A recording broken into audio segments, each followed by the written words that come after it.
नमस्कार दोस्तों। महापुरुषों के चरित्रों से हमें प्रेरणा मिलती है, उनके विचार हमारा जीवन बदल देते हैं। इसलिए हम महापुरुषों की जीवनियाँ पढ़ते हैं। अब तक इस दुनिया में जितने भी सारे महापुरुष हुए उन सब में मेरी सबसे मोटिवेशनल पर्सनैलिटी है छत्रपति शिवाजी महाराज। उनका पराक्रम, विद्वत्ता, गुणग्राहकता, उनकी दूरदर्शिता, धार्मिक सहिष्णुता, निष्कलंक चरित्र, उनका संगठन कौशल, व्यवस्थापन कौशल, कूटनीति और लीडरशिप, इन सब गुणों का विचार किया जाए तो शिवाजी महाराज जैसा अलौकिक प्रतिभा का महापुरुष इतिहास में दूसरा नहीं हो। बहुत ही प्रतिकूल परिस्थिति में शक्तिशाली शत्रुओं का सामना करके शिवाजी महाराज ने हिंदवी स्वराज्य का निर्माण किया। उनका सबसे महत्वपूर्ण गुण था उनका निष्कलंक चरित्र।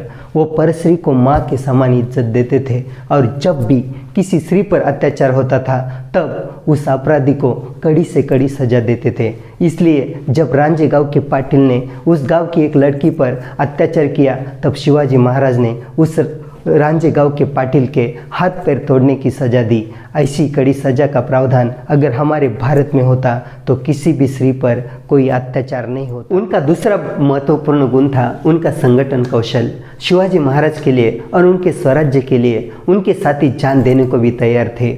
इसलिए जब शिवाजी महाराज पन्नालगढ़ पे थे तब बीजापुर के आदिल शाह के सरदार सिद्दी जौहर ने पन्नालगढ़ को घेराबंदी की थी। 4-5 महीने हो गए फिर भी वो घेराबंदी उठाने को तैयार नहीं था।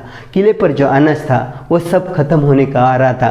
तब उस किले पर हूबहू शिवाजी महाराज जैसा दिखने वाला शिवा काशिद नामक व्यक्ति नकली शिवाजी बनकर सिद्दी जौहर की छावनी में संधि के लिए जाने को तैयार हो गया। उसको मालूम था सिद्दी जौहर की छावनी में जाना यानी मौत के मुंह में जाना, फिर भी वो तैयार हो गया। वो कहता है अब तक मैं शिवा काशिद बनकर जिया हूँ, अब मुझे शिवाजी महाराज बनकर मरने का सौभाग्य प्राप्त होगा। इसलिए जब सिद्दी जौहर को शिवा काशिद की असलियत पता चलती है तब वो शिवा काशिद को पूछता है क्या तुम्हें मौत से डर नहीं लगता?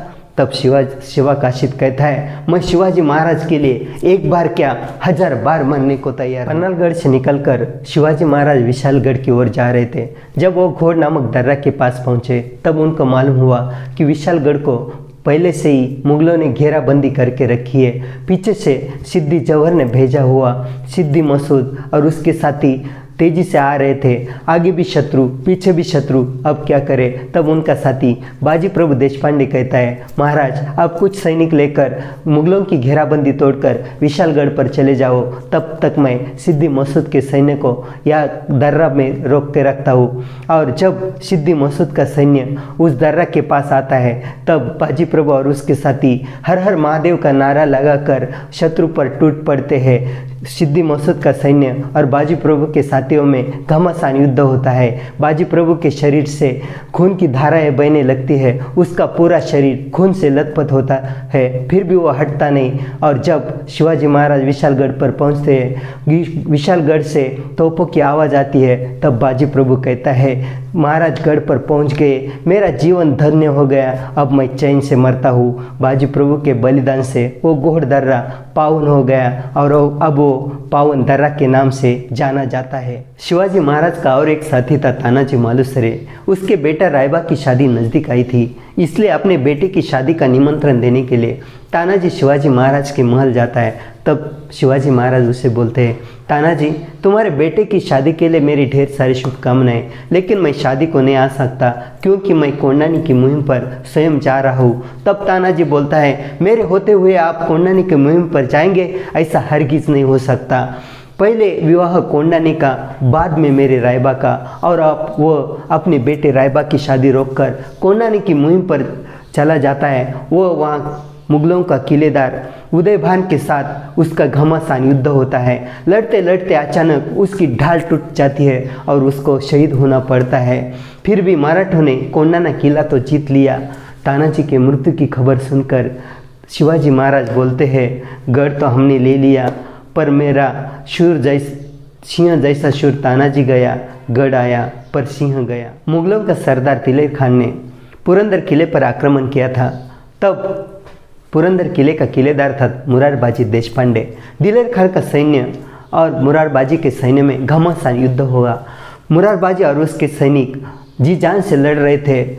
मुरारबाजी का पराक्रम देखकर दिलेर खान अचंभित हुआ। वो मुरारबाजी से कहता है, मुरारबाजी, तुम्हारे जैसा पराक्रमी वीर मैंने आज तक नहीं देखा। तुम हमारे पक्ष में आ जाओ, औरंगजेब बादशाह तुम्हें जागीर देगा, इनाम देगा।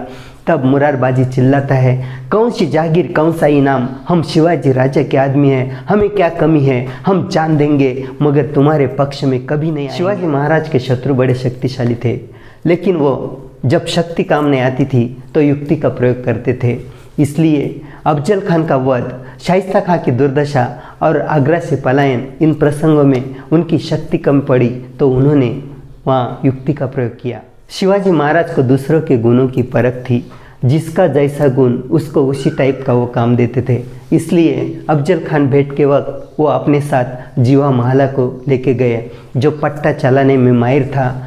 जब बड़ा सैयद ने शिवाजी महाराज पर वार किया तब फुर्ती से जीवा माला ने उसका हाथ ऊपर ही काट दिया और शिवाजी महाराज की जान बच गई। इसलिए बाद में कहावत पड़ गई, था जीवा इसलिए बच गया शिवा। शिवाजी महाराज के गुप्तचर विभाग का प्रमुख था बहिर्जी नाइक। वो किसी भी प्रकार का रूप लेने में माहिर था। वो कभी भिखारी का, कभी साधु का, कभी वासुदेव का या अन्य किसी का रूप लेकर शत्रु के प्रदेश में जाता था और शत्रु की बारीक से बारीक मालूमात करके शिवाजी महाराज को बताता था। शिवाजी महाराज के सक्सेस में बहिर्जी नाइक का बहुत बड़ा योगदान है। शिवाजी महाराज का अगला महत्वपूर्ण गुण था उनकी धार्मिक सहिष्णुता। उनके सारे शत्रु मुस्लिम थे, फिर भी उन्होंने कभी मुस्लिमों का द्वेष नहीं किया। इतना ही नहीं, उनके सैन्य में महत्वपूर्ण पदों पर बहुत सारे मुस्लिम थे। शिवाजी महाराज की धार्मिक सहिष्णुता पर मुस्लिम इतिहासकार खाफी खान लिखता है, शिवाजी राजा ने अपने सैनिकों को सख्त ताकीद दी थी कि मुहिम को जाते वक्त कोई भी सैनिक किसी भी मस्जिद को क्षति नहीं पहुंचाएगा और किसी के हाथ में कुरान की प्रति लगी तो वो श्रद्धा भाव से मुस्लिम व्यक्ति को सौंप देगा। शिवाजी महाराज की दूरदर्शिता देखो, 17वीं सदी में ही उन्होंने पहचाना था कि अंग्रेज़ों से अपने राज्य को धोखा है। अंग्रेज़ों को मात देने के लिए उन्होंने अपनी खुद की नौसेना खड़ी की। शिवाजी महाराज की मृत्यु के बाद औरंगजेब बादशाह को लगा कि मैं अब आसानी से मराठों का राज्य जीत पाऊंगा। इसलिए वो दक्षिण में आया और लगातार 25 साल वो मराठों से लड़ता रहा। लेकिन शिवाजी महाराज के मृत्यु के बाद उनका पुत्र छत्रपति संभाजी महाराज, दूसरा पुत्र छत्रपति राजाराम और महारानी ताराबाई के नेतृत्व में मराठे जी जान से अपने स्वराज्य के लिए लड़ते रहे। औरंगजेब बादशाह का मराठों का राज्य जीतने का सपना ही रह गया। शिवाजी महाराज के चरित्र ने अब तक अनेक लोगों को प्रेरणा दी है। 400 साल के बाद भी उनका चरित्र हमें प्रेरणा देता है और आगे कई सदियों तक उनका चरित्र लोगों को प्रेरणा देता रहेगा। ऐसे महान पुरुष को मेरा शतशः प्रणाम। अगर आपको मेरी ये वीडियो अच्छी लगी हो तो लाइक, शेयर एंड सब्सक्राइब जरूर करना।